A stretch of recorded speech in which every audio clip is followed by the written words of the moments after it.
nice. That's right. Oh, no pizza for you. What? That a girl. Good. Hands down. Careful not to lean too far back. Carry yourself. Good. Yes. Feel that you can lift up his abdominal muscle with your left calf. Good. Careful not to lean left. Good. Give it attention. Good. Give a little left. Give a little right, but hold them on your core. That's good in the neck. Good. Because it's good. Walk and give him a little break. Because there is this piece of he's got to be allowed to find the self-carriage, and you have to show him the way to lightness. But he also needs to be formed. You know, it's like you have to show him the form of which, like, you need to fit into this box. That's why there's a bit in your mouth, and my hands are on your mouth, and my legs are on your side, because I got to drive your hind leg, and then you got to bow up. You know, and if I just always rode you so soft, you would never round up. You know, it's like you have to create that space and that box for him to learn how to fit in, so he raises the back. You know, it's like pulling the bow of a bow and arrow, and like the bow has to be tied on both ends so you can get that bowstring to bow it up.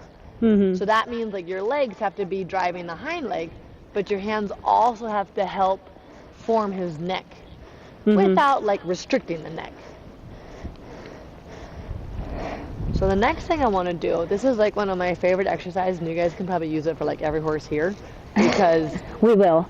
It's like my universal favorite thing. I have used it for freaking 4-year-olds that like won't pay any attention and are spooking at everything, and you're like, come on a bit.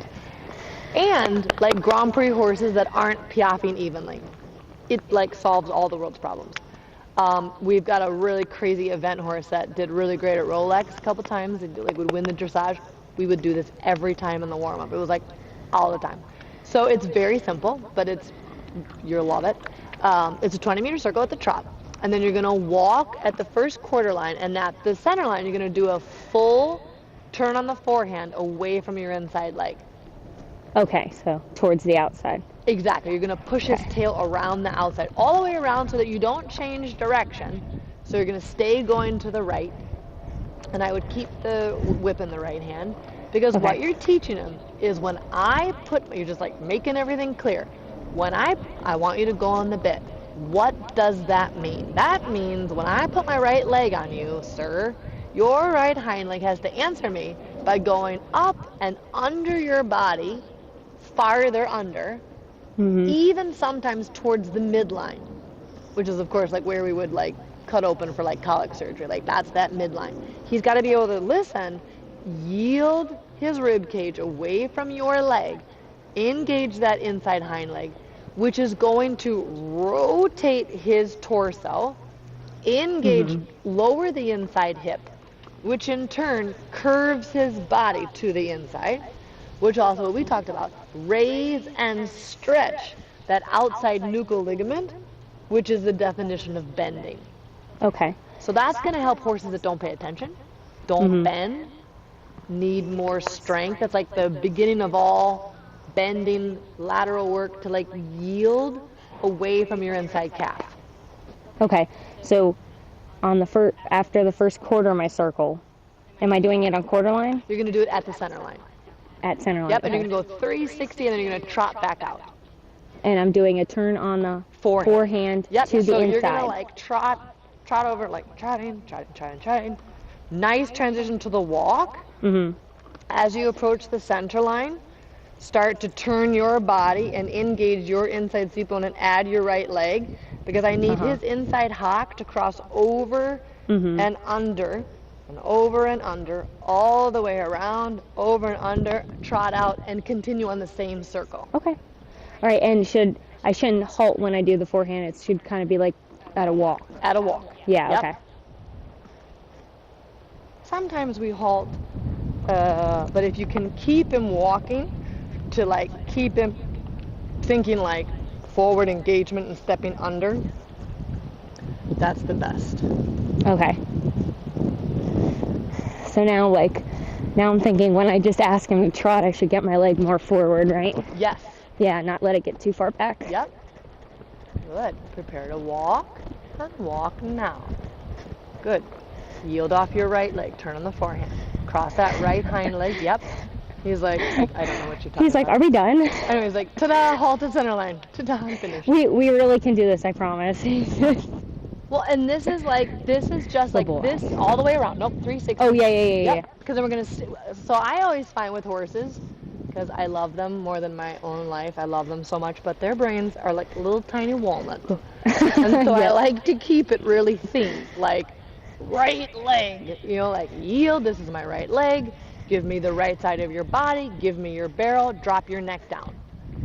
Stretch through the outside of your body. And he's just letting you know, and like this tells me so much about what I need to know about any horse I ever do this with. He's like, guys, I am not supple. He's like, I'm obedient because I'm listening. Good. Cross those hind legs. Yep. Cross the hind leg. Good girl. Turn your body. Suppleness through your wrists. Good. Low and lighten a little bit the outside rein. See that outside rein a little bit? It's so easy to get it like over the wither. Oh, okay. So and keep just it kind more of leave it. out to the There side. you go. And now trot out. Good boy. Good. There. And there's the neck muscle again. There's I nice feel on the that. hind leg. That looks very good. Because you need to be able to ask him really at any moment, dude, raise your back up. And it's like, what does that aid? Inside cap. Get the hind leg under first. Then that raises the back. What side of the back? The outside part of the back. What does that equal? Bending. What does that equal? Balance, control, all the good things. Good. Is this too large of a circle Yeah. or is this fine? It's too large. Okay. I liked it that he kept walking, but it was not challenging enough. Okay, gotcha. Because that's like his MO. He's like, I'm doing it. Ta-da. And it's like, no, you are not doing it. Like, you're kind of doing it. You know what I mean? And that's So more like, outside he's rein, so or? cute. Or more inside More leg. We want him inside to- leg. Yeah. But I like this trot. It's changing. So even when you were like, was that enough? It changed the trot, so it kind of was enough. Good. But the more you can cross his hind legs, the more you're going to open up his SI. That's the piece where he's like, I am stiff. Good. And trot out. That's fun. And do you feel it? Now Oh, yeah, I felt that. You're unlocking something in his top line. Yes. Super. That's my beautiful God. right there. He's so cute. He's like, I've been holding back on you guys. Oh, yeah, he has. He's played He's like, me. don't be thinking this is what we're going to do every day. He's like, good, push him out there. Oh. Yeah, yes. Turn your body to the right. It's like the whole cowboy thing, too. They're like, disengage the hind legs and, like, look at the hawk, like when you're Good like, boy. That there's merit in that because the shift of your weight makes that happen. Good, and you can tell things are changing because every time you pick up the trot, he's chewing on the bit and he's round and he like makes that first step of trot over the back. Exactly, he's pushing into the trot. Good, and the trot step by step gets bigger and bigger. Good girl. Half halt turn. Push the yes. Oh, and look who's on the bit now. Good, push him out there. Good girl. Good girl. Left hand lower. Yes. Cross that hind leg. Good job. Yes. And out. Very good. And he's like, I'm on the bit. I love it. Very good. Walk and pet him. Very good. Let him have a little break and let him just process that a minute. Great. Okay, good. So would you always do it would you always do that like on the same part of center line or would you switch it up? I like to do it on the center line. Do you ever have horses who like guess before you? Yeah, and I would say with like it's hard with school horses, because they're like, and we all, I don't know how you guys do that, where it's like, and we always stop here, and this is where you get off. You know what I mean? It's like, how do they not just go do, I got one who like, he's like weird about pooping, and he's always like, so I need to go down to that far end, and it's like, he gives his owner such crap, and I was like, it's so funny, like, and maybe Arabians are like better, sweeter natured than my little naughty Hanoverian, but like, just like got the bit, off we go. Yes. Are you talking about flyer? Yeah. Or no? Yeah, exactly. So then I would change Okay. it up. If I got that going on, then I would change and be like, you need to listen. Because sometimes you'll have horses, and it kind of is each of their different personalities of like, some of them are really location orientated. Like we always canter, between C and H in the group. Like that's Yeah. where and they just do it. It's like amazing, Yeah. And so if he starts to like smarten up and be like, I know what we're doing, then I would change it. Just to be like, this is a listening process here, and the point is you can't be on the exercise, you have to be on my aids. And so if he starts to do that, I would change it up. I like to do it out in the open because I don't feel stuck up against the gate or the fence or the ground poles. Like I just feel like this is where we do it. Yield and turn. Give me your body. You've got all this space. Because it'll be interesting. Like this is such a nice exercise for honesty. Like are you yieldable and available off my leg? And do you bow up your back and seek my bit from my calf? Or, we've had horses that like she has an issue with a flying change. And I'm like, oh, just do this. This is like solve all my problems. I'm like, just do this exercise. And the mare was like, oh no, you just did not make me cross my legs. And we were like, whoa! Snorting and like melting down. And I was like, whoa! And like, I don't ride her, I just teach her. And like, I could not tell from the ground that she's like brewing, inside. And I was like, oh, let's do this exercise. And the mare was like, hell no.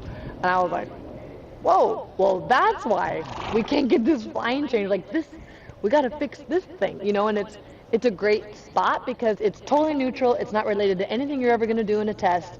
And it just, is he running through the outside shoulder? Is he stiff in the neck? Is he stiff behind the saddle? Does he push into your leg? Does he run away with the head up? You can kind of solve all the things by doing that. So let's put your whip in the left hand and we'll see what we get on this side. So is that something you work at the canter too? Yeah. Okay. And then also canter up to it, walk, turn on the forehand, canter out. Gotcha. If you ever have a horse that horses evade in 3 categories: speed, inversion, and crookedness.